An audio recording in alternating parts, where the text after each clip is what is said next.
Linda Pagano was a student at Springfield High in Akron, Ohio, when she disappeared. She was the youngest of 3 children and had an older brother and sister. Pagano was known to be honest, hardworking, and shy, with an after-school job serving food at the A&W in Talmadge. She was interested in rock music. In the summer of 1974, Pagano and her siblings lived with their stepfather, Byron Claflin, in his Akron apartment. Claflin was a bartender with a volatile temper, but there was no evidence of bad blood between him and Linda. On August 31, 1974, Pagano attended a rock concert in Cleveland with her boyfriend, Steve Wilson. Early the next morning, she dropped Wilson off at his house and then returned to her stepfather's house. According to Claflin, an argument ensued between him and Pagano when she returned late at night. He threw her out of the house, and she left and never returned. She was reported missing by her family a day later. In 1975, partial skeletal remains of a young white woman were discovered in Strongsville, Ohio. The remains were heavily weathered, and no physical evidence was recovered from the scene. It was determined that the remains belonged to a white female, and the cause of death was a gunshot wound to the head, leading the case to be investigated as a homicide. Initially, attempts were made to link the bones to then-missing heiress, Patty Hearst, who disappeared from California in 1974. Michael Pagano saw a TV broadcast about the unidentified body and contacted the Strongsville police with a theory that it might be Linda. However, he was dismissed, being told that the victim was too old and likely too tall. The remains were eventually interred in an unmarked grave at a potter's field at Memorial Gardens in Highland Hills. In 2016, a student at Cleveland State University named Christina Skates discovered the unidentified skeleton in the cemetery records while doing genealogy research on her own family history. She sought access to police files and autopsy records and posted her discoveries on Reddit. This caught the attention of volunteer forensic artist Carl Koppelman, who created a reconstruction of the victim using photos of the skull. When county law enforcement in Cuyahoga County reached out to Koppelman regarding a different case, he asked them about the unidentified bones. Skates also contacted law enforcement with concerns about how the bones did not appear on Cuyahoga County's list of unidentified remains. New photos of the skull were sent to Koppelman, and it was discovered that a spelling error in the case files had prevented the bones from being added to databases for the missing and unidentified. The bones were eventually added to NAMUS, the National Database for Missing and Unidentified. Once the case had been added to NAMUS, a potential match was quickly identified. Akron police reached out to police in Cuyahoga County regarding the possibility of the unidentified body being Linda Pagano. Dental records were exchanged as a preliminary comparison, and the body was exhumed for DNA analysis.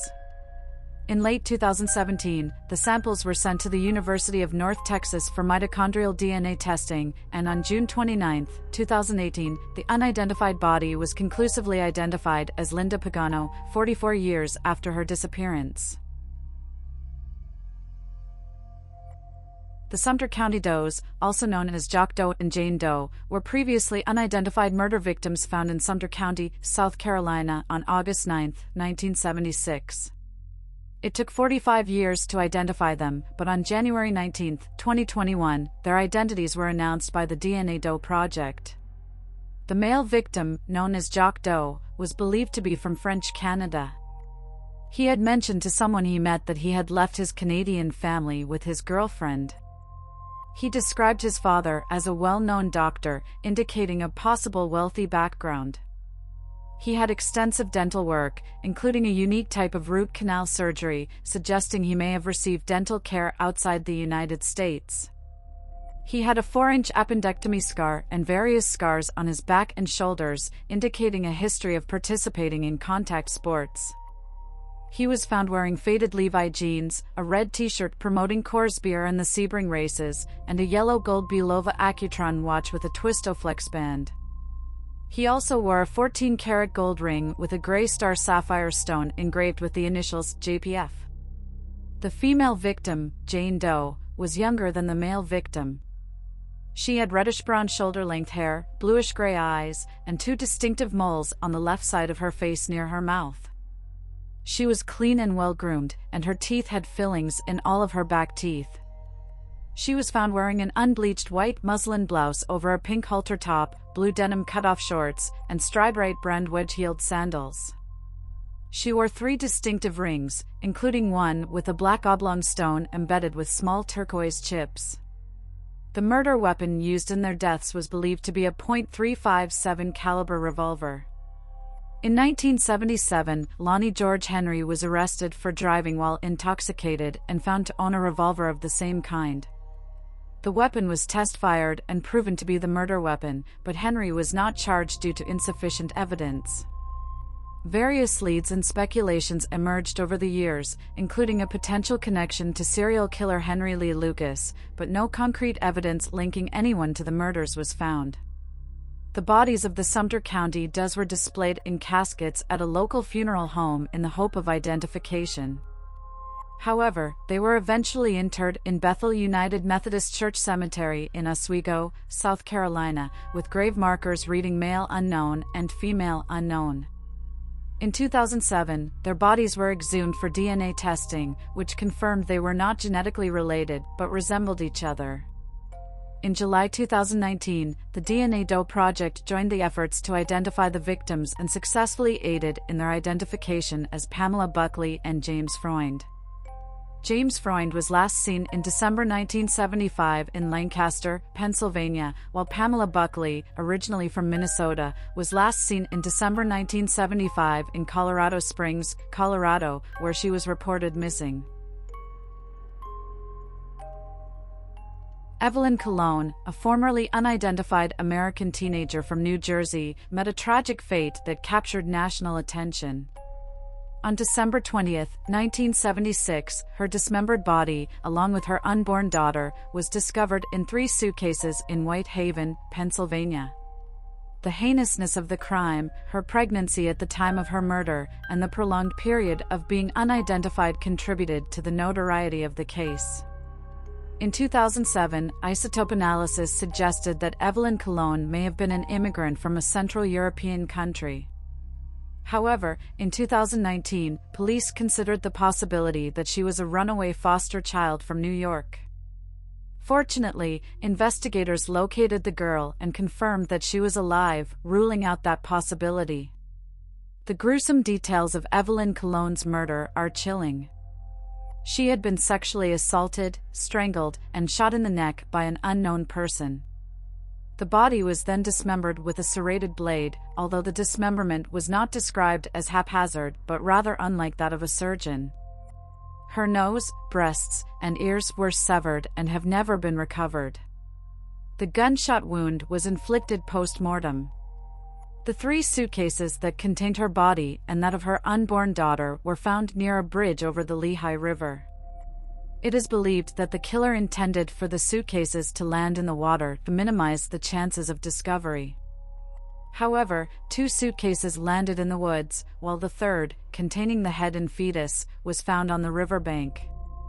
The investigation uncovered additional evidence, including straw, packaging foam, and a waterlogged bedspread wrapped in fragments of a newspaper from September 26, 1976, linking to the northern part of New Jersey. The bedspread was reddish-orange, with embroidered flowers. The body was taken to Naden-Huten Hospital for examination. An autopsy conducted on December 23, 1976, revealed that Evelyn Colon was a white woman in her late teens or early 20s.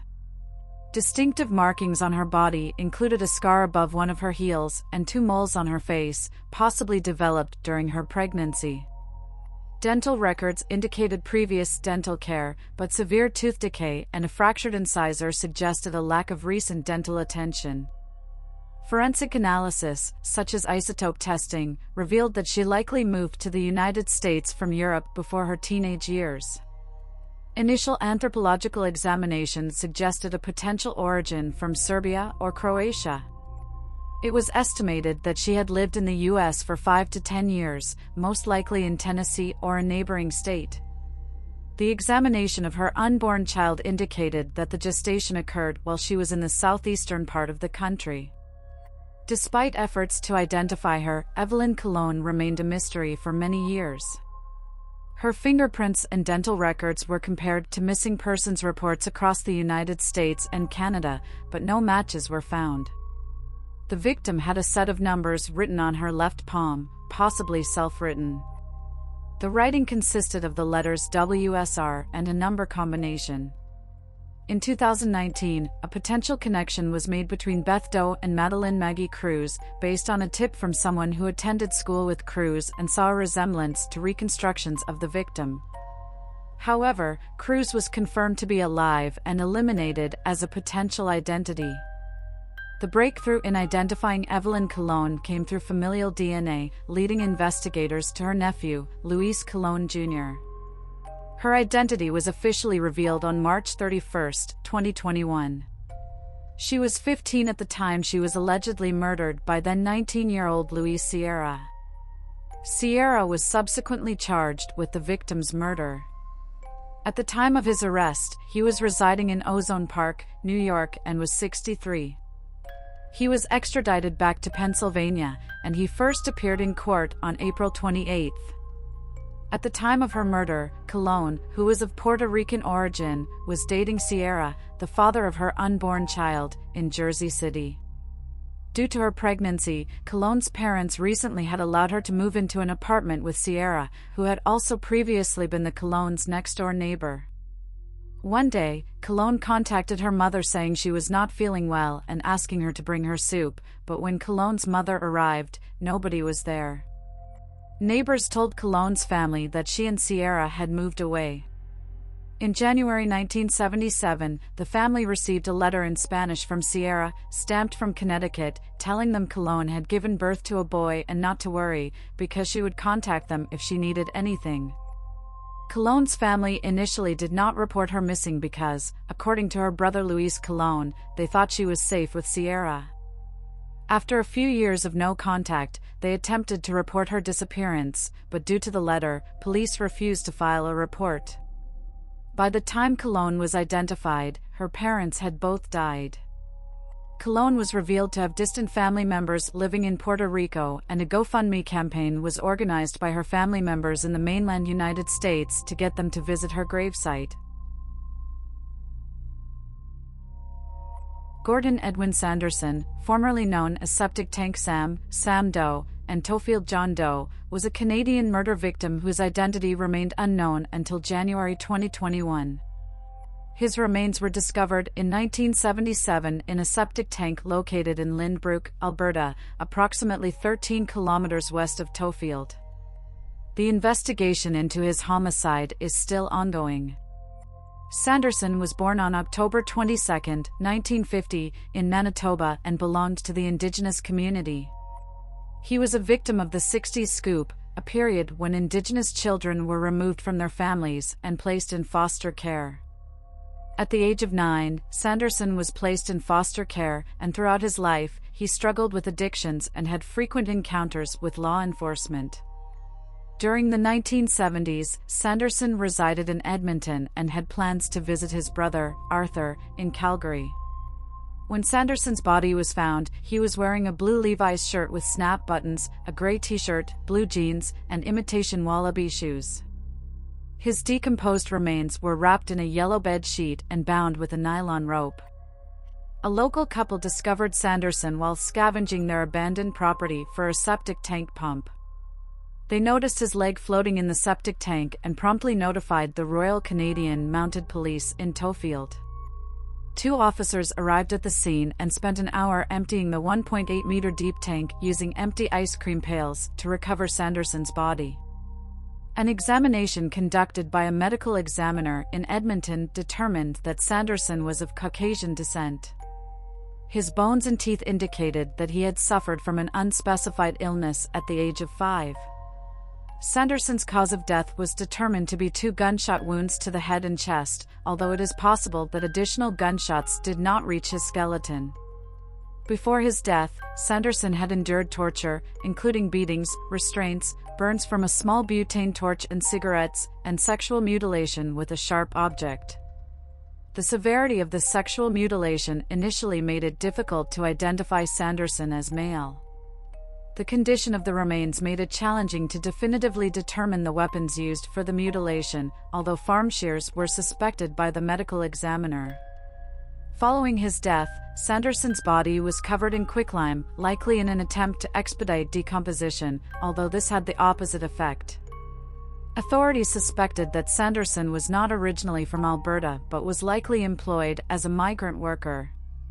Based on the lack of evidence within the septic tank, it is believed that Sanderson was murdered elsewhere and his body was disposed of at the dump site.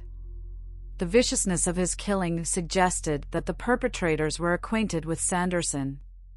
Furthermore, it was suspected that the murderers may have been locals from Tofield or had knowledge of the area due to the dump site's rural location. Sanderson's body has been exhumed twice from his unmarked grave in an Edmonton cemetery. In 1979, his remains were sent to Clyde Snow and Betty Pat Gatliff, forensic anthropologists and a medical illustrator, respectively, at the Federal Aviation Administration in Oklahoma. They created a facial composite for Sanderson and determined, based on hand measurements, that he was right-handed. Snow believed Sanderson to be of Indigenous origin and estimated his age to be around 35, contrary to the RCMP's initial belief that he was Caucasian and aged between 26 and 32. In 2000, Sanderson's body was exhumed and reconstructed for the second time by Cyril Chon from the Edmonton Medical Examiner's Office. The news of Sanderson's murder shocked the approximately 1,200 residents of Tofield at that time.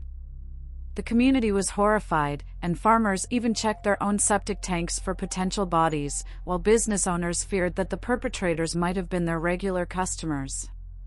There were speculations that the brutal sexual mutilation inflicted on Sam was a result of him committing a sex crime or being unfaithful in a relationship. Despite extensive efforts, including sending X-rays of Sam's teeth to 800 Albertan dentists, publishing them in dental magazines, and spending $1 million Canadian on the case, retired officer Ed Lammertz believed that Sanderson would never be identified. However, a breakthrough came on June 29, 2021, when the remains were finally identified through genetic genealogy. The police submitted DNA to Othram Incorporated, a private laboratory in the Woodlands, Texas, leading to the identification of Sam as Gordon Edwin Sanderson, a 26-year-old Indigenous man from Manitoba who had been living in Edmonton at the time of his death.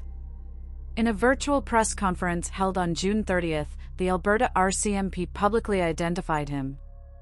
Sanderson's older sister's DNA played a crucial role in confirming his identity. The last contact Sanderson had with his family was when he mentioned his intention to visit his brother in Calgary. Authorities believe that Sanderson was murdered by associates involved in criminal activities in Edmonton, although they acknowledge that his killers may no longer be alive.